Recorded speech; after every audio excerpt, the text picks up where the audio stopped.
എടാ നീ ഇന്ന് പുറത്തു പോന്നെങ്കിൽ ആ കൊച്ചിനെയും കുടുത്തി കൊണ്ടുപോടാ. അമ്മ ഒന്ന് പോയാണ്. അവൻ ഒന്നാമത് കണ്ണും കണ്ടുകൂടാ. അവനെ കൊണ്ടൊക്കെ പുറത്തുപോയി എന്റെ ഉള്ള മുഴുവൻ പോകും.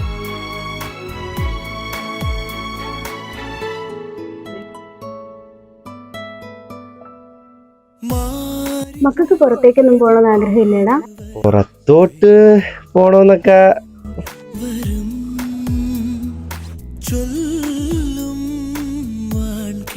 എനിക്ക് പുറത്തോട്ടൊന്നും പോണോന്നില്ലെന്നേ. പിന്നെ ഇത്രയും നാളത്തെ അമ്മയുടെ സൗണ്ട് വെച്ചിട്ട് അമ്മയുടെ ഒരു ഏകദേശ രൂപം എൻ്റെ മനസ്സിലുണ്ട്. എന്നെങ്കിലും കാഴ്ച കിട്ടുകയാണെങ്കിൽ എനിക്ക് അമ്മേനെ ഒന്ന് കണ്ടാൽ മതി. എടാ നീ എന്തിനാ ഇവനെയും കൊണ്ടുവന്നത്? അവന്റെ അനിയനല്ലേടാ. നമ്മള് പോണ സ്ഥലത്തൊക്കെ ഈ കൊച്ചു പയ്യൻ വന്നാൽ ഇവനോട്ട് മനസ്സിലാവൂടാ. അവന് മനസ്സിലാവാത്ത കാര്യങ്ങൾ ഞാൻ അവനെ പറഞ്ഞ് മനസ്സിലാക്കിക്കോളാം. നീ കേറ്. മനസ്സിലാവാത്ത കാര്യങ്ങൾ ഞാൻ അവനെ പറഞ്ഞ് മനസ്സിലാക്കിക്കോളാം. നിന്റെ അനിയന് കണ്ണണ്ടൂടല്ലേ? അവന് കണ്ണണ്ടൂടെങ്കിൽ